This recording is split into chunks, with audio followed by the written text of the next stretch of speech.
아멘. 사랑하는 우리 성도님들과 함께 말씀을 나누고 또 기도하게 되어서 참 영광이고 감사한 일입니다.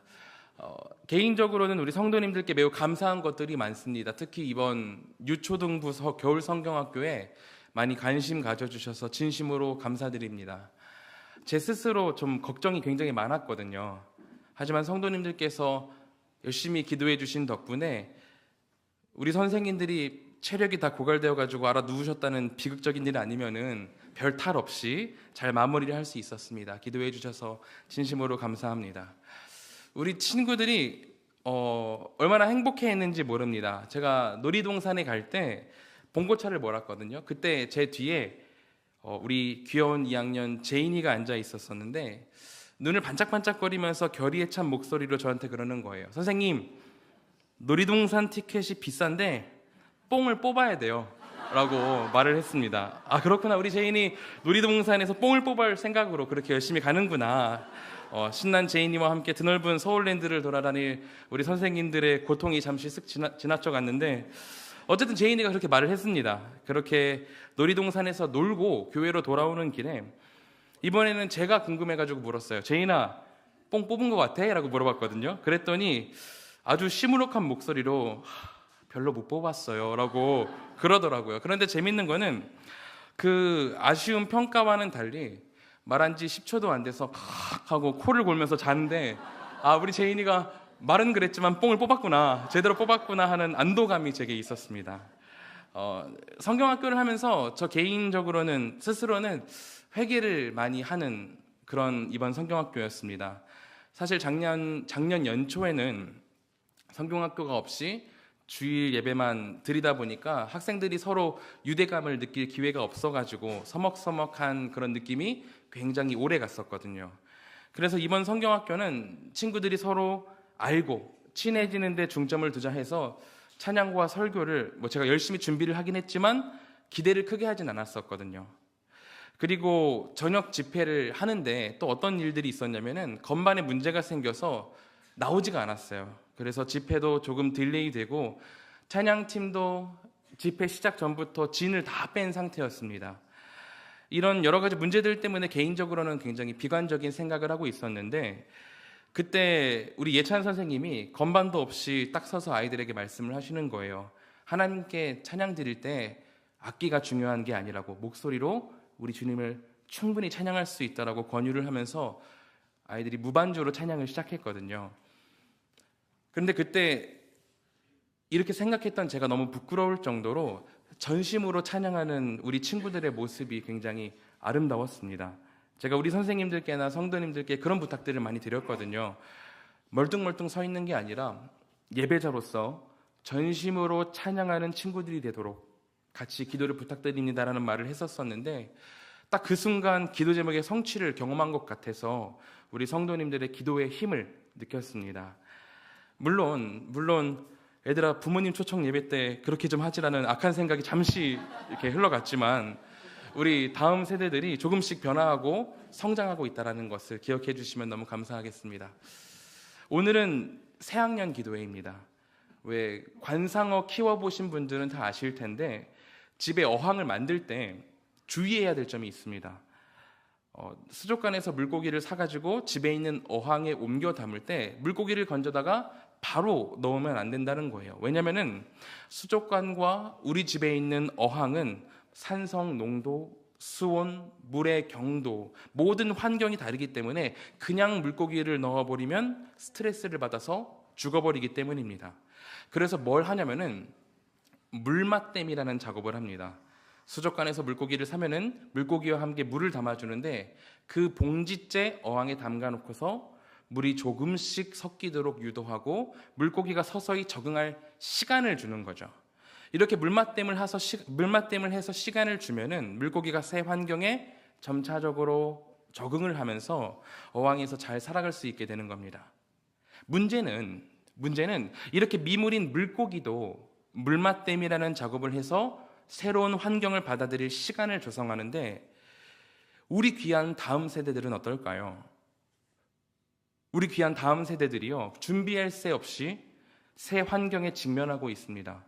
유치원에서 초등학생으로, 또 초등학생에서 중학생으로, 중고등학교에서 또 대학교, 그리고 또 사회로 우리 다음 세대 앞에 놓인 막들이 하나씩 하나씩 이렇게 벗겨질 때마다 아무런 준비 없이 세상을 맞닥뜨리게 됩니다. 그리고 이로 인해 이루 말할 수 없이 큰 문화적인 충격을 받고 유혹 앞에 무방비로 던져지게 되는 게 지금의 현실입니다. 제가 20여 년 전에 경기도 포천의 작은 마을에서 서울로 전학을 왔거든요.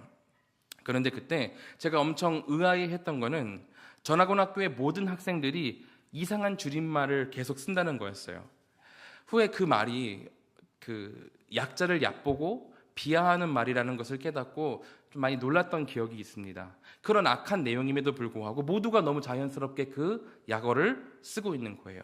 서로가 서로한테 그 비속어를 쓰면서 거리낌 없이 그냥 웃고 있는 모습들이 있었습니다. 중간에 전학을 온 저로서는 그 모습이 굉장히 이상하더라고요. 하지만 저도 그 무리에서 자라고 만일 함께 했다면 그 비속어가 나쁘다는 생각도 못하고 같이 썼을 겁니다. 그런 사회에 우리 다음 세대들이 보내지고 있는 겁니다. 아무것도 준비되지 못한 채 무방비로 다른 어항에 던져지고 있는 거죠. 그러므로 우리 다음 세대들에게는 물맛댐이 필요합니다. 그냥 그저 주변에 환경에 융화되는 그런 물맛댐이 아니라 세상으로 나가기 전에 충분한 시간을 갖고 무엇이 옳고 그른지, 나와 내 공동체는 어떤 정체성을 가지고 살아가는지를 기억함으로 사명을 가지고 세상 가운데 침투하는 그런 물맛댐이 필요하다는 거죠.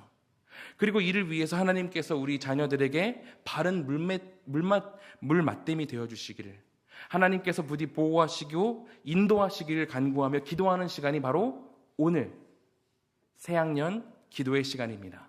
우리 모든 성도님들께서 이것을 기억하시고 함께 마음을 모아 간절히 기도해 주시면 감사하겠습니다.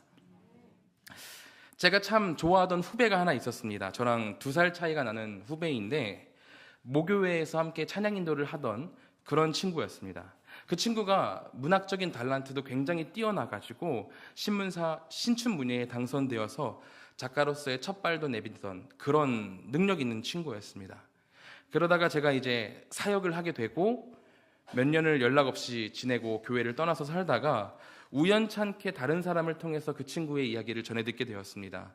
그렇게 전해 들었는데 그 친구가 교회를 떠났다라는 거예요. 열심히 함께 교회를 다니고 귀하게 사역을 하던 친구라 가지고 너무 아쉬워서 그 친구한테 직접 연락은 하지 못하고 그 친구가 이제 시인이 되었으니까 그가 쓴 시를 몇 개 검색을 해봤습니다. 그리고 그 시의 한 구절에서 저는 그 친구가 교회를 떠난 이유를 들을 수 있었습니다. 그 시에는 이렇게 쓰여 있었어요. 믿음도 연습이야. 그 단 한마디에 구원을 버린 적이 있다. 믿음도 연습이야. 그 단 한마디에 구원을 버린 적이 있다. 그 친구가 질문이 굉장히 많았습니다. 그래서 믿음에 대해서 많은 고민을 했고 그러다가 누군가에게 믿음에 대한 고민을 털어놓았던 것 같아요. 그리고 그때 고민을 듣던 분이 이 친구한테 이렇게 얘기를 해준 거죠. 믿음도 연습이다. 이런 대답을 주셨던 거예요. 아마 이 친구는 이 대답에 대해서 뭔가 이상하다, 사이비 같다라는 생각을 했던 것 같습니다. 믿음은 실체가 없는 것이고 실체가 없을지라도 믿어야 돼 하면서 자기 스스로를 채찍질을 하다 보면은 최면이 되어가지고 결국에는 내 스스로 믿게 된다. 이런 식으로 받아들이게 된 거죠. 믿음이란 허상이지만 노력하면 실제하는 것처럼 믿게 된다. 그런 믿음이라면은, 이런 믿음이라면은 나는 믿지 않겠다. 그렇게 얻어야 되는 구원이라면은 나는 구원받지 않겠다라고 하면서 신앙의 길을 떠나버렸던 겁니다. 이 친구의 시를 보면서 저는 우리 자녀들도 이와 비슷하지 않을까라는 생각을 했습니다. 아직 하나님을 제대로 만나보지 못한 자녀들에게, 그들에게 있어서도 우리의 모습이 이와 같아 보이지 않을까라는 생각을 했던 거죠. 우리의 모습이 이와 같지 않을까? 실존하지 않는 무언가를 잡으려고 부단히 애쓰는 모습처럼 비춰지진 않을까? 그들이 봤을 때는 아무것도 없고 생산적이지도 않고 아무런 가치도 없어 보이는데 엄마 아빠는 교회의 어른들은 왜 저렇게 허상을 향해서 애쓰는 걸까라는 생각이 들었을 것 같아요. 하지만 우리가 모두 알다시피 신앙이 그런 것입니까? 실체가 없는 건가요? 마르크스가 이렇게 말했다고 하죠. 종교는 아편이다. 우리의 신앙이 그저 현실의 고통을 잊기 위해서 만든 진통제에 불과하다, 이렇게 말을 한 건데, 우리의 신앙이 그냥 환상입니까? 아니죠. 여기 있는 우리 모두가 보고 듣고 깨닫고 경험한 실제적인 것입니다. 나를 살게 하고 우리 신앙의 선배님들께 생명을 부여했던 것이 신앙이고 믿음입니다. 그런 의미에서 바울 선생님은 사랑하는 제자 디모데에게 오늘 본문과 같이 이렇게 말을 하고 있는 거예요. 망령되고 허탄한 신화를 버리고 경건에 이르도록 너의 자신을 연단하라. 경건이 무엇입니까? 성경은 이렇게 말합니다. 하나님께 예배하는 것처럼 살아가는 믿음의 자세, 그런 자세를 경건이라고 합니다. 곧 경건은 하나님의 거룩한 성품을 닮아가는 것이며, 하나님이 지금도 내 옆에 살아계시기에 의식하고 두려운 마음으로 믿음의 자세를 견지하면서 내 죽을 때까지 계속해서 그 마음을 견지하면서 살아가는 것입니다. 그러므로 곧 바울 선생님이 이야기하는 경건의 연단, 아까 말했던 믿음의 훈련이란 실체가 없는 것을 억지로 믿기 위해서 노력하라는 것이 아니라 실체가 있지만 우리에게 가리워진 것, 그 드러나지 못한 실체를 드러나게 하기 위해서 노력하라는 말인 거예요. 여기서 바울 선생님이 쓴 연단한다라는 것은 운동선수가 또는 병사가 훈련하다라는 뜻인데, 지금 제 몸이 성도님들이 겉으로 보기에는 이렇게 비루하고 살도 많고 그렇지만 훈련을 해서 식스팩을 만들고 턱선이 막 드러나면은 숨겨진 보물이 튀어나올 수도 있는 건 아니겠어요? 성경에는 금속 재련에 대한 비유가 많이 나오잖아요. 잠언 17장 3절에 이렇게 나와 있습니다. 도가니는 은은, 풀무는 금을 연단하거니와 여호와는 마음을 연단하시느니라. 원석이 그냥 보기에는 길에 채이는 돌멩이 같지만 그것을 뜨거운 불에 연단을 하면은 아주 아름다운 순금과 순은이 되듯이, 믿음의 연습이라는 것, 경건의 훈련이라는 것은 우리의 목표이신 예수님의 그 순전한 모습을 향해서 원석 같은 우리의 모습을 연단하고 또 단련해야 된다는 것 아니겠습니까? 곧 믿음의 연습은 실체 없는 것을 있는 것처럼 믿는 것, 그런 걸 말하는 게 아닙니다. 선물로 받은 이 귀한 원석과 같은 믿음, 이 귀한 발견을 연단시키는 과정인 거예요. 원석을 연단해서 더 빛나게 만드는 과정이 경건의 훈련, 믿음의 연습인 거죠. 그리고 우리는 이것을 우리 다음 세대들에게 알려주고 이 연단의 과정이 얼마나 멋진 일인지를 소개해 줄 수 있어야 합니다. 그들이 오해하지 않도록, 믿음에 대해서 오해하지 않도록 이것을 분명하게 이야기해 줄 수 있어야 된다는 거예요. 얘들아, 엄마, 아빠, 그리고 교회의 선생님들, 어른들이 하고 있는 것은 실체가 없는 것을 억지로 믿는 그런 게 아니야. 아직 보이지 않는 원석을 연단하고 다듬어서 아름다운 보석으로 만드는 과정이야. 우리는 그 과정을 위해서 이렇게 노력하고 있는 거란다. 그 과정이, 그 놀라운 과정들이 너무나도 복되기 때문에 너희들에게도 추천하고 너희들도 그 길을 가기를 원하고 기도하고 있는 거야라고 권유하는 그런 과정이 필요하다는 거죠.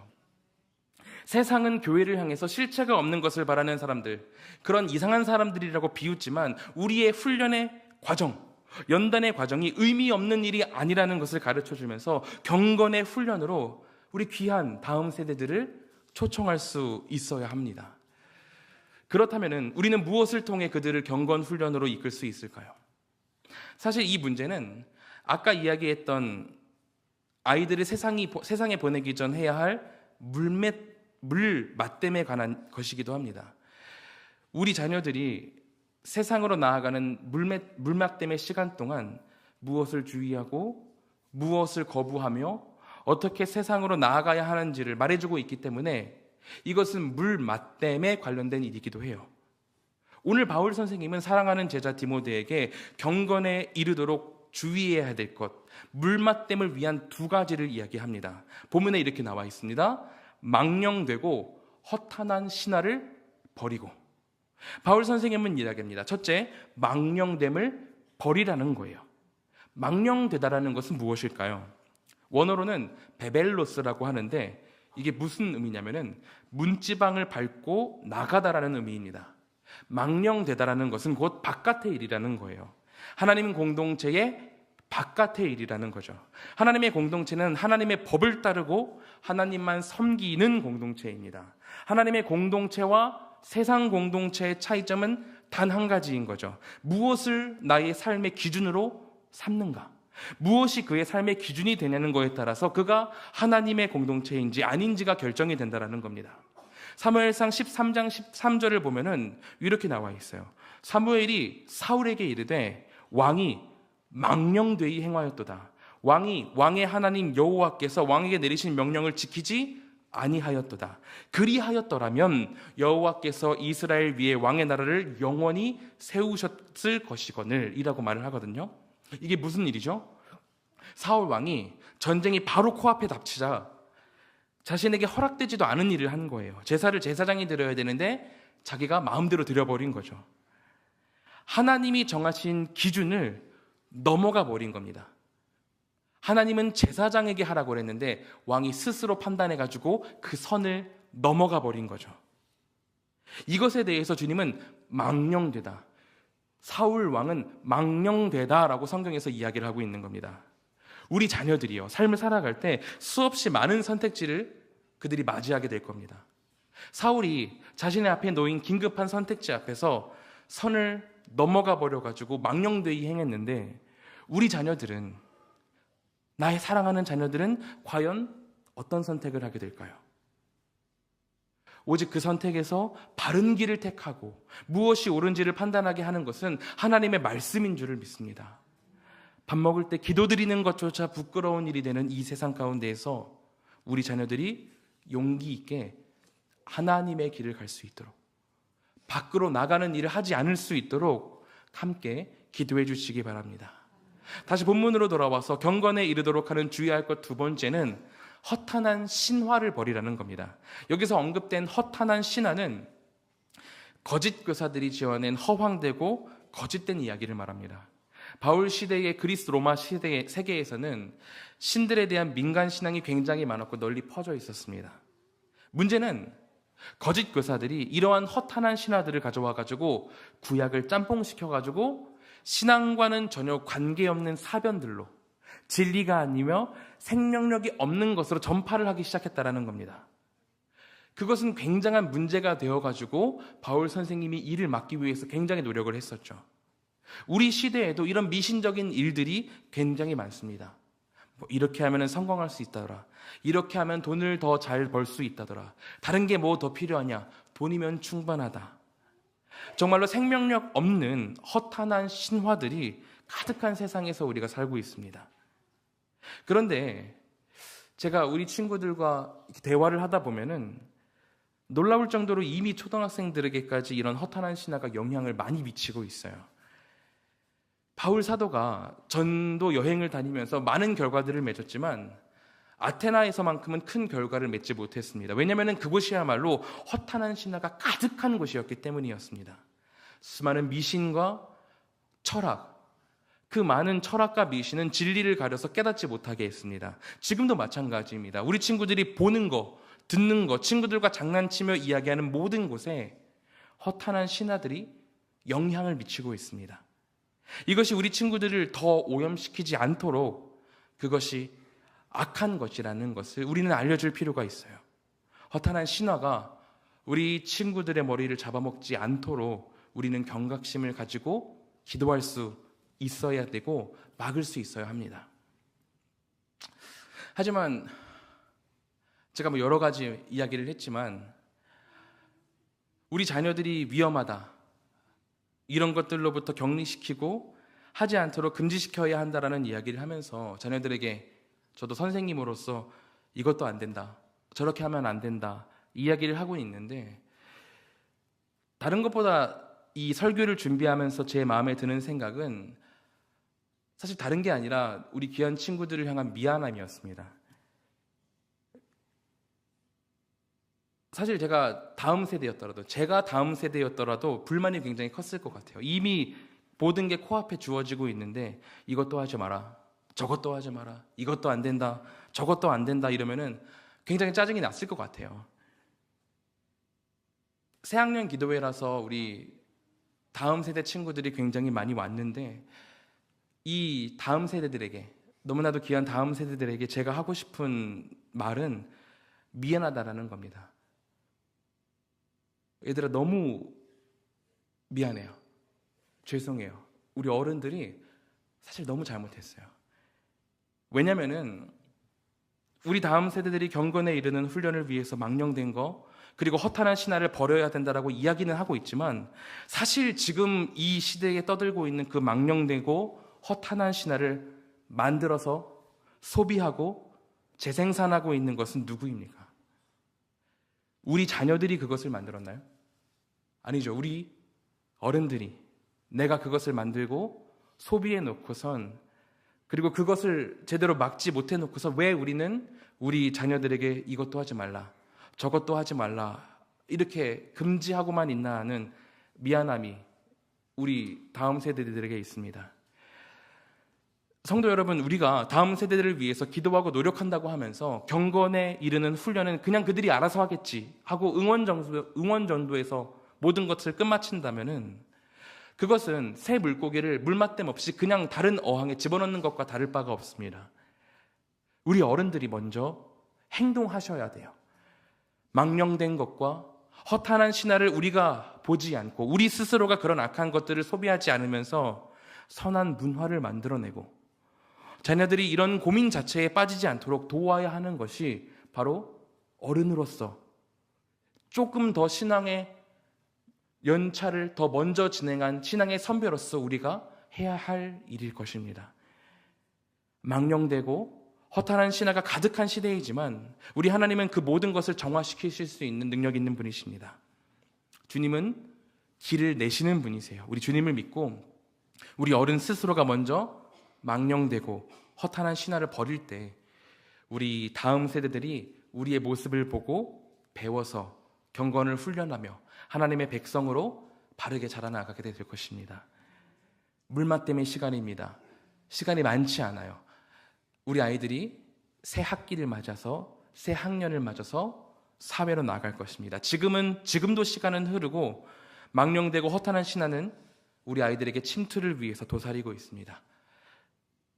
우리 새 학년, 새 학기를 맞이한 친구들을 위해서 지금 오늘부터 간절히 기도해 주시기를 진심으로 부탁드립니다.